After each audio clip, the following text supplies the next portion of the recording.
Hi everyone, welcome to my channel. ಹೇಗಿದ್ದೀರಾ ಎಲ್ಲರೂ? ಈ ವಿಡಿಯೋದಲ್ಲಿ ನಾನು ಹೀರೆಕಾಯಿ ಬೇಳೆನ ಯೂಸ್ ಮಾಡ್ಕೊಂಡು ಹೀರೆಕಾಯಿ ಮಸ್ಕಾಯಿ ಸಾಂಬಾರ್ ರೆಸಿಪಿನ ನಿಮ್ಮ ಜೊತೆ ಶೇರ್ ಮಾಡ್ಕೋತಾ ಇದ್ದೀನಿ. ಖಾರದ ಪುಡಿ ಸಾಂಬಾರನ್ನ ತಿಂದು ಖಾರದ ಸಾಂಬಾರು ತಿಂದು ತಿಂದು ತುಂಬಾ ಬೋರ್ ಆಗಿದ್ರೆ ಈ ಥರ ಸಾಂಬಾರನ್ನ ನೀವು ಒಮ್ಮೆ ಟ್ರೈ ಮಾಡಿ. ಮೈಲ್ಡಾಗಿ ತುಂಬಾ ಟೇಸ್ಟಿಯಾಗಿ ಹೆಲ್ದಿಯಾಗೂ ಇರುತ್ತೆ. ಈ ಸಾಂಬಾರಂತೂ ತುಂಬ ಟೇಸ್ಟಿಯಾಗಿರುತ್ತೆ. ನೋಡಿ, ಇವಾಗ ನಾನಿಲ್ಲಿ ಹೀರೆಕಾಯಿ ಮಸ್ಕಾಯಿ ಸಾಂಬಾರು ಮಾಡೋದಕ್ಕೆ ನಾನಿಲ್ಲಿ ಒಂದು ಅರ್ಧ ಬೌಲಷ್ಟು ಮಸೂರ್ ದಾಲ್ ಅಂದರೆ ಮೈಸೂರು ಬೇಳೆನ ತೊಗೊಂಡಿದ್ದೀನಿ. ಮೈಸೂರು ಬೇಳೆನ ತೊಗೊಂಡು ಇದನ್ನು ನೀರು ಹಾಕಿ ಒಂದು 2-3 ಸಲ ಕ್ಲೀನಾಗಿ ತೊಳೆದು ಸ್ವಲ್ಪ ನೀರನ್ನು ಹಾಕಿ ಒಂದು ಹಾಫ್ ಆನ್ ಅವರು ನಾನು ನೆನೆಯೋದಕ್ಕೆ ಇಟ್ಕೋತೀನಿ.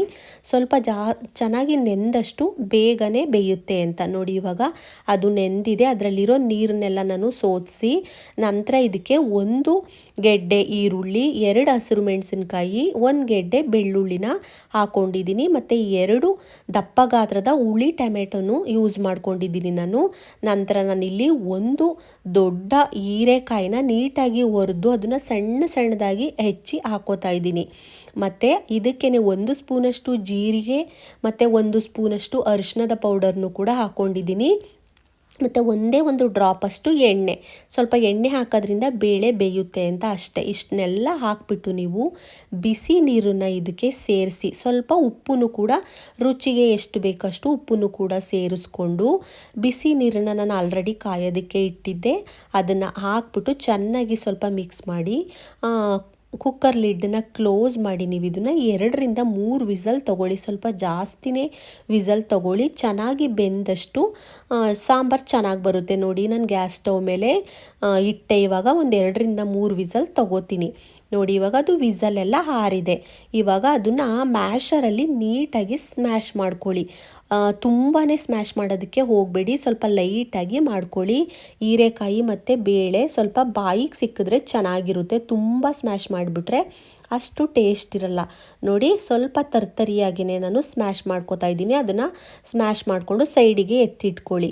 ನಂತರ ನಾನಿಲ್ಲಿ ಒಂದು ಕಡಾಯಿಗೆ 1-2 ಸ್ಪೂನಷ್ಟು ಆಯಿಲ್ನ ಹಾಕ್ಕೊಂಡು ಆಯಿಲ್ ಕಾದ ನಂತರ 1 ಸ್ಪೂನಷ್ಟು ಸಾಸಿವೆ, 1 ಸ್ಪೂನಷ್ಟು ಜೀರಿಗೆ ಮತ್ತು ಒಂದು ಸ್ವಲ್ಪ ಈರುಳ್ಳಿ, ಒಣಮೆಣಸಿನ್ಕಾಯಿ, ಕರಿಬೇವಿನ ಸೊಪ್ಪು, ಒಂದು ಅರ್ಧ ಗೆಡ್ಡೆ ಬೆಳ್ಳುಳ್ಳಿನ ಜಜ್ಜಿ ಇಟ್ಕೊಂಡಿದ್ದೆ. ಅದನ್ನೆಲ್ಲ ಒಗ್ಗರಣೆಗೆ ಹಾಕ್ಕೊಂಡು ಚೆನ್ನಾಗಿ ಘಮ ಬರೋವರೆಗೂ ಅದನ್ನು ಫ್ರೈ ಮಾಡಿ. ಮತ್ತು ನಾನು ಇದೇ ಒಗ್ಗರಣೆಗೆ ಅವ್ರದ್ದು ಇಂಗನ್ನು ಕೂಡ ಯೂಸ್ ಮಾಡ್ತಾ ಇದ್ದೀನಿ. ನಾವಿಲ್ಲಿ ಬೇಳೆನ ಯೂಸ್ ಮಾಡಿರೋದ್ರಿಂದ ಇಂಗು ಕಂಪಲ್ಸರಿ.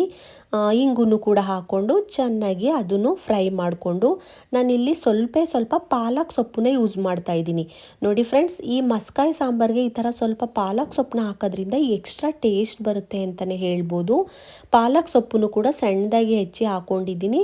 ಅದನ್ನು ಅಷ್ಟೇ ಸ್ವಲ್ಪ ರಾ ಸ್ಮೆಲ್ ಹೋಗೋವರೆಗೂ ನೀಟಾಗಿ ಅದನ್ನು ಫ್ರೈ ಮಾಡ್ಕೊಳ್ಳಿ. ನೋಡಿ, ಇವಾಗ ಅದು ನೀಟಾಗಿ ಫ್ರೈ ಆಗಿದೆ. ನಂತರ ನಾವು ಸ್ಮ್ಯಾಶ್ ಮಾಡಿ ಇಟ್ಕೊಂಡಿದ್ವಿ ನೋಡಿ ಹೀರೆಕಾಯಿ, ಬೇಳೆ ಮತ್ತು ಟೊಮೆಟೊ, ಅದನ್ನೆಲ್ಲ ಹಾಕ್ಬಿಟ್ಟು ನೀವು ಈ ಟೈಮಲ್ಲಿ ಕನ್ಸಿಸ್ಟೆನ್ಸಿ ನೋಡ್ಕೊಳ್ಳಿ. ನಿಮಗೆ ಇಷ್ಟೇ ಥಿಕ್ನೆಸ್ ಬೇಕು ಅಂದರೆ ನೀರನ್ನು ಆ್ಯಡ್ ಮಾಡೋದಕ್ಕೆ ಹೋಗಬೇಡಿ. ಇಲ್ಲ ಸ್ವಲ್ಪ ತೆಳು ಬೇಕು ಅಂದರೆ ಸ್ವಲ್ಪ ನೀರನ್ನು ಆ್ಯಡ್ ಮಾಡಿಕೊಂಡು ನಿಮ್ಮ ಕನ್ಸಿಸ್ಟೆನ್ಸಿಗೆ ನೀವು ಇದನ್ನು ಸೆಟ್ ಮಾಡ್ಕೊಳ್ಳಿ. ಇದು ಮುದ್ದೆಗೆ ಮತ್ತು ರೈಸ್ ಜೊತೆಗಂತೂ ಸೂಪರಾಗಿರುತ್ತೆ.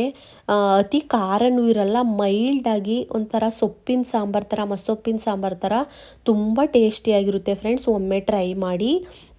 ಈ ಟೈಮ್ನಲ್ಲಿ ಉಪ್ಪು ಹುಳಿ ಖಾರನೆಲ್ಲ ನೋಡಿಕೊಂಡು ನಾನಿಲ್ಲಿ ಸ್ವಲ್ಪ ತೆಳುವಾಗೆ ಮಾಡ್ಕೋತಾ ಇದ್ದೀನಿ. ಯಾಕಂದರೆ ಇದು ಒಂದು 5 ಮಿನಿಟ್ಸ್ ನಾವು ಕುದಿಯೋಕ್ಕೆ ಬಿಡೋದ್ರಿಂದ ಸ್ವಲ್ಪ ತಿಕ್ಕಾಗುತ್ತೆ ಬೇಳೆ ಹಾಕಿರೋದ್ರಿಂದ. ಅದರಿಂದ ನಾನು ಸ್ವಲ್ಪ ನೀರನ್ನು ಸೇರಿಸ್ಕೊಂಡಿದ್ದೀನಿ. ಲಾಸ್ಟಲ್ಲಿ ಸ್ವಲ್ಪ ಕೊತ್ತಂಬರಿ ಸೊಪ್ಪು ಮತ್ತು ಹಸಿ ಕಾಯಿ ತುರಿ 1 ಸ್ಪೂನಷ್ಟು ಹಾಕ್ಕೊಂಡು ಇದನ್ನೆಲ್ಲ ಮಿಕ್ಸ್ ಮಾಡಿಬಿಟ್ಟು ಇನ್ನೊಂದು ಸಲ ಉಪ್ಪು ಹುಳಿ ಖಾರನೆಲ್ಲ ನೋಡಿಕೊಂಡು ನೀವು ಇಟ್ಕೊಂಡ್ರೆ ಸೂಪರಾಗಿ ರೆಡಿಯಾಗಿ ಹೋಗುತ್ತೆ. ಈ ವಿಡಿಯೋ ನಿಮಗೆ ಇಷ್ಟ ಆದರೆ ಲೈಕ್ ಮಾಡಿ, ಶೇರ್ ಮಾಡಿ, ಸಬ್ಸ್ಕ್ರೈಬ್ ಮಾಡಿ. Thank you.